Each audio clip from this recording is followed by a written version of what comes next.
Good morning, everybody. Good morning. So, I want to talk about methane leaks from fracking, largely, in connection with the KM8 application. So, I'm the director of a small consultancy company called NC Tech Insight Limited, located in Ryedale, and I'm also an emeritus professor at Newcastle University, formerly the head of the Emerging Technology and Materials Group at the university there. My presentation is partly based on advice given to the Committee on Climate Change in March 2016 in my capacity as a scientific consultant. Some essential facts. Natural gas is nearly 90% methane. Thank you very much. Methane is 36 times a more powerful greenhouse gas than CO2. This creates major implications for the climate impact of fracking, which are emerging currently as a result of the last 10 years of fracking in the United States. The Planning Committee has a statutory duty to consider climate change. In the National Policy Planning Framework, it states, local planning authorities should adopt proactive strategies to mitigate and adapt to climate change, taking full account of flood risk, coastal change, and water supply and demand considerations. I'd like also to draw your attention to a statement from North Yorkshire County Council's strategy document, Delivering on Climate Change, from December 2009. The following objectives will enable the County Council to deliver on its statement of intent. Firstly, the County Council plays a leading role in supporting a reduction in the contribution which North Yorkshire makes to climate change. Secondly, the County Council works with the people, communities and other organisations in North Yorkshire to develop an effective response. So, what about methane, fracking and climate change? This graph, low resolution plot, it's showing the distribution of the increase in methane that's occurred in the United States in the period from 2002 to 2014, and clearly the red part is the parts where it's increased, so it's essentially increased all over the United States. There's a strong suspicion that this is related to fracking, which I'll explain in the following slides. This is taken from a paper by Turner et al. From Harvard University, published this year in Geophysical Research Letters. You'll find, if you look at the literature, that there are a whole stream of papers coming out in the last 2 or 3 years showing the consequences of fracking in all kinds of areas as a result of the last approximately decade of intensive high-volume fracking in the United States. So we're now starting to see the consequences.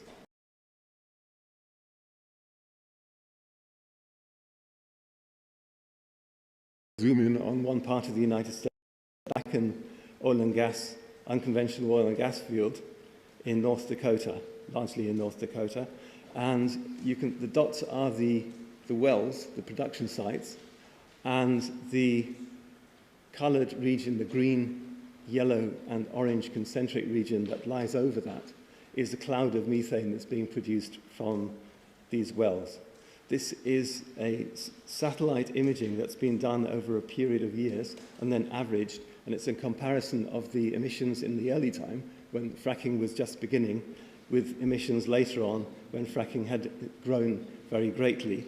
And you can also see that this kind of lens of methane that's lying above the fracking area is also slightly shifted in relation to the change in wind direction that occurred between those two periods. And it can be calculated, has been calculated in this paper by Schneising, Burrows et al. In 2014, Burrows being at the NERC at the time, shows that about 10% of production was lost to the atmosphere in some fracking areas. Now, this will be strenuously disputed by people on the left side of this room who will say there's very, very little emissions from fracking, but this is what those people thought as well at the time. But this is what scientifically discovered to have actually happened, and it has global implications. So here I'm showing you the increase in the two major greenhouse gases that we have to contend with. The first one is CO2 on the left-hand side, and on the right, methane. So you can see that both of them have increased substantially over the last 30 to 50 years. Methane is slightly more complex behavior, which appears to be related to the fact that during the period from 1985 to about 2000, there was a gradual improvement in the learning curve in how to manage emissions from the conventional oil and gas industry. But since fracking came on the scene, emissions have strongly increased. And we know that it's related to fracking because people have also looked at emissions in terms of ethane, which is one of the major components of natural gas, which is almost not entirely present in natural emissions. So from that, it's possible to get an estimate of, based on global atmospheric ethane measurements, that more than 50% of the methane increase in the atmosphere has happened as a result of fracking. It's important to point out that this is of extreme importance because methane is accelerating the rate of increase in Earth's heat imbalance, causing ever more rapid global warming that we're trying to get rid of. So moving back to KM8 now, fracking technology in KM8. Fracking is a more powerful source of greenhouse gases than conventional production. And there are various reasons for that. First of all, the high level of activity, drilling, construction of pipelines, which are of relatively short duration compared to conventional production, and also the well completion process itself, which, if not done extremely carefully and with the right green completion, leads to very large emissions at the beginning of production from a well. US government now specifies that all well completions in the US must be green, so any gas entrained in the flowback, which certainly exists, has to be collected and used. Similar regulation appears not to be foreseen in the UK, despite the 2013 recommendation by the then chief scientist, Professor David Mackay, FRS.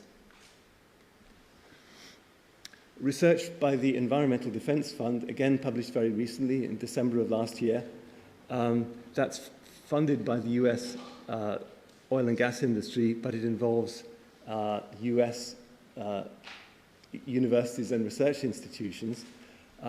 Even well-regulated fracking, for example, in the Barnett Shale in Texas, produced about twice the amount of methane emissions previously estimated by the Environmental Protection Agency or by our Department of Energy and Climate Change. So in relation to the KM8 application, the description in the application appears to correspond to uncontrolled well completion as it would be described in the United States. A large amount of natural gas is expected to be released during completion. That's methane, ethane, and volatile organic compounds, because there appears not to be any statement that there is going to be a green completion or a reduced emissions completion undertaken, which means controlling the amount of gas that comes out when the flowback water returns.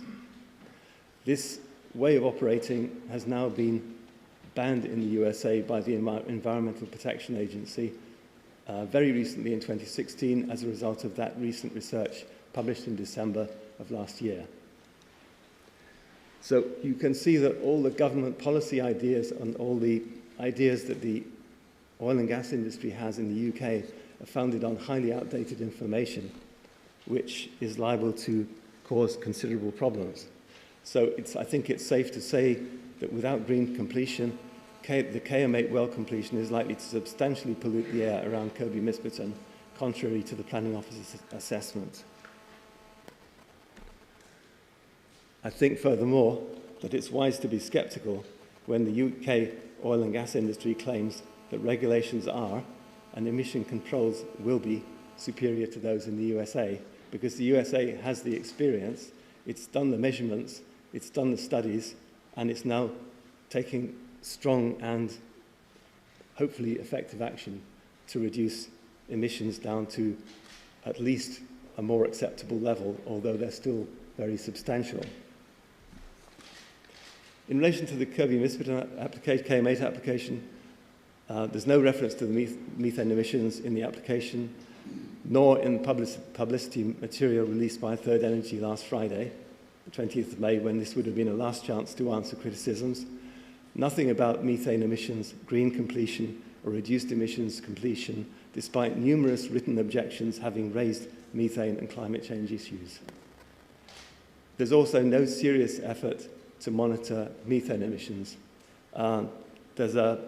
One sensor is going to be placed on close to the KMA site by York University in a fixed position, which hopes to capture some of the emissions during the well completion and later operations.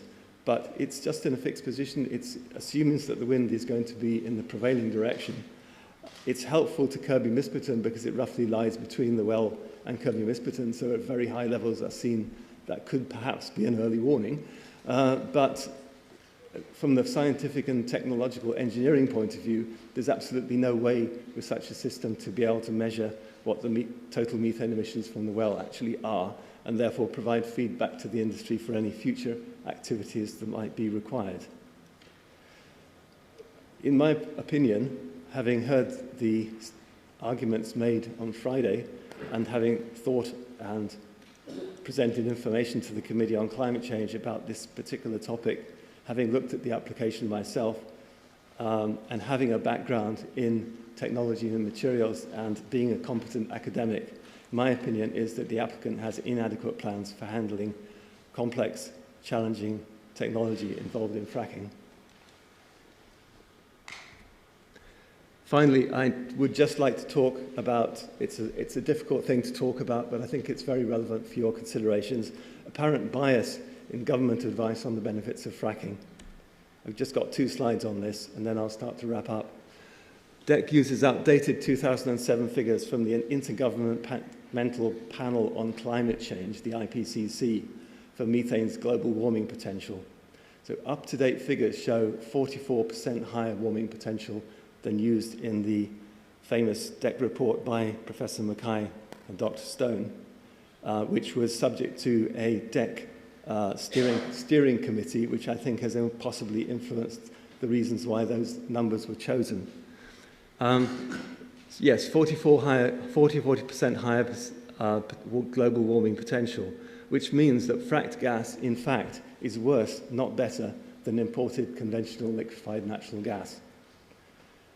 So an in-depth version of this talk has been presented to the Committee on Climate Change, but unfortunately their report will only be published by the government after your committee's decision has been made. So we don't know what that report is going to contain. Secondly, DEC incorrectly claims that gas is a green bridge to a renewables-based future. So up-to-date information on emissions and climate impact of methane shows, in contradiction to Mackay and Stone's report, that there is no benefit of using gas compared to coal.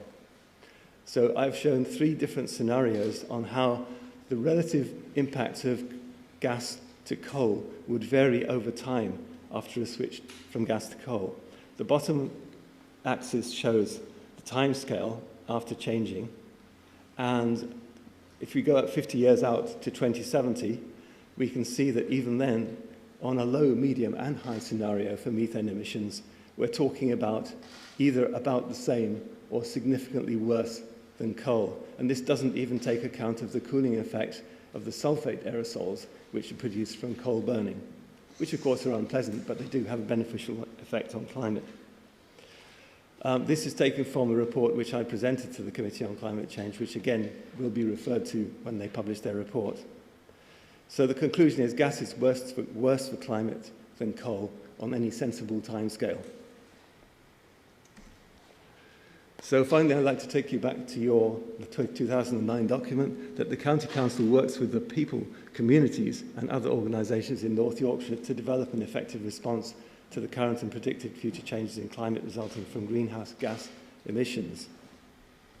This is indeed, as others have said, a matter of trust between government and people, not only central government, which appears to be rather lacking at the moment, but local government as well. And we trust that you will do the right thing and reject this application. Thank you very much. I'd just like to put up a slide showing a summary of what I've said. Thank you.